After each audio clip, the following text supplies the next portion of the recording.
आज आदरणीय नाना असतील, आदरणीय औदुंबर अण्णा असतील, आदरणीय वसंतदादा असतील, यशवंत भाऊ असतील, राजूबापू पाटील असतील, या परिवारातील सर्व तीर्थस्वरूप यांना वंदन करते. सन्माननीय व्यासपीठावर उपस्थित मला ज्यांनी भरघोस असा आशीर्वाद दिला ते सर्व माझे सहकारी, ज्येष्ठ मार्गदर्शक, समोर उपस्थित ज्यांच्यातून माझी उमेदवारी आली ती माझी मायबाप जनता,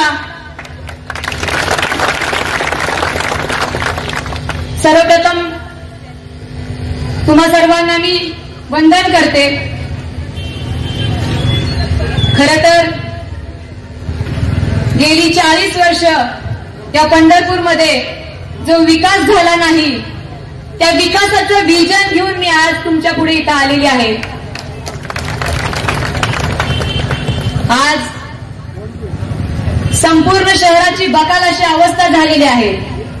कुठल्याही गल्लीत कुठल्याही बोळात जावा, सगळीकडे घाणीचं साम्राज्य माजलेलं आहे आणि ही घाण साफ करायसाठी माझी उमेदवारी आलेली आहे. जनता हाच माझा पक्ष म्हणून नानांनी आतापर्यंत काम केलेलं आहे आणि या सर्वसामान्य जनतेचा एक कार्यकर्ता म्हणून माझी उमेदवारी आलेली आहे. आणि येणाऱ्या काळात धूळमुक्त पंढरपूर, भयमुक्त पंढरपूर, खड्डेमुक्त पंढरपूर हे करण्यासाठी मला तुमच्या सगळ्यांच्या साथीची गरज आहे. खरं तर माझं समोरच्या विरोधकाला आव्हान आहे की तुम्ही 40 वर्षाचा विकास काय केला ते घेऊन आणि मी येणाऱ्या 5 वर्षात काय विकास करणार आहे याचं एक विजन घेऊन मी इथं उतरलेले आहे. आणि त्यांना जर खरंच वाटत असेल तर त्यांनी शिवतीर्थावर मी त्यांना आवाहन करते की येऊन माझ्यासोबत डिबेट करावं. खरं तर बोलण्यासारखं खूप आहे. गेली 8-10 दिवस आम्ही बघतोय की आपल्याला किती समस्यांना सामोरं जावं लागत आहे. 10 वर्षाच्या काळामध्ये, गेल्या 10 वर्षात मी या तालुक्यामध्ये काम करत असताना अगोदर प्रत्येक मायमाऊलीच्या सुखदुःखात सहभागी होत असताना, तिच्या अडीअडचणी समजून घेत असताना कुठं तर मनाला वेदना झाली आहे की खरंच यांना न्याय मिळणं खूप गरजेचं आहे आणि त्यासाठी मी तुमच्यासोबत लढायला तयार आहे. आज माझी एखादी माता भगिनी साधा एक कागद काढायला जरी नगरपालिकेत गेली तर तिला तिथं 10 हेलपाटे घालावे लागतात. कुठं तर ही पद्धत कामाची थांबली पाहिजे. त्यासाठी आपल्या सर्वांची, सर्वसामान्यांची उमेदवारी आहे. नानांनी ज्यावेळेस त्यांच्या कार्यकाळामध्ये काम करत असताना जे अधिकारी लोक आहेत त्यांना लोकांच्या दारापर्यंत नेऊन काम करण्याची भूमिका पार पाडलेली आहे आणि येणाऱ्या काळामध्ये तीच नानांच्या विचारांची भूमिका आपल्या सगळ्यांना पुढे न्यायची आहे. त्यासाठी आपल्या सर्वांची उमेदवारी आहे. या पंढरपूरचं परिवर्तन आणि या पंढरपूरमध्ये बदल जर घडवायचा असेल तर आपल्या सर्वांना एकजुटीने, एकमुठीने काम करण्याची गरज आहे. येणाऱ्या काळामध्ये आत्ताच नागेश काकांनी सांगितलं की काही जण भूलथापा देतील, काही जण आमिष दाखवतील, काही जण असं करा, काही जण हे देतो म्हणून सांगतील. काका मला त्यांना एवढंच सांगायचंय, शाखों से टूट कर बिखर जाए वो पत्ते नहीं है हम, आंधी से कह दो हमसे ना टकराए, आंधी से कह दो हमसे ना टकराए. आम्ही वादळात दिवा लावणारी माणसं आहे आणि वादळात दिवा लावून ठेवला आणि त्या दिव्याला तेवत ठेवण्यासाठी या सर्वसामान्य मायबाप जनतेने आदेश दिलेला आहे.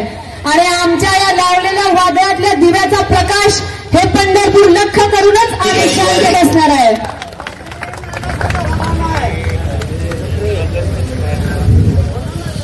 मला फक्त बोलण्यासारखं खूप आहे पण बोलण्यापेक्षा करून दाखवण्यासाठी मी इथं उतरलेली आहे आणि त्यासाठी मला तुमच्या साथीची, तुमच्या आशीर्वादाची, तुमच्या पाठबळाची गरज आहे.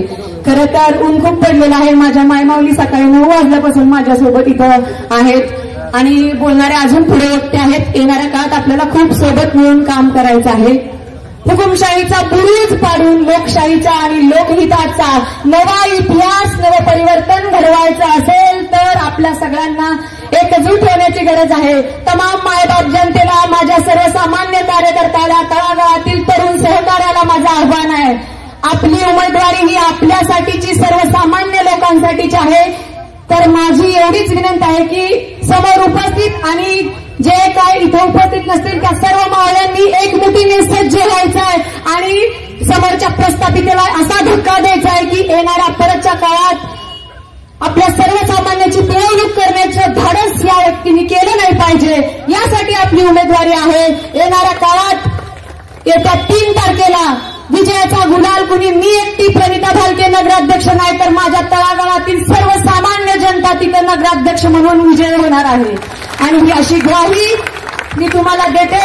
आणि मला खरं तर मायबाप जनतेचा मनापासून आभार आणि व्यक्त करते की मला तुमच्यातून जी उमेदवारी आली आहे त्या उमेदवारीचं सोनं केल्याशिवाय सर्वसामान्य जनतेला न्याय दिल्याशिवाय मी शांत बसणार नाही अशी ग्वाही मी देते आणि मी इथंच थांबते. धन्यवाद. जय हिंद, जय भारत.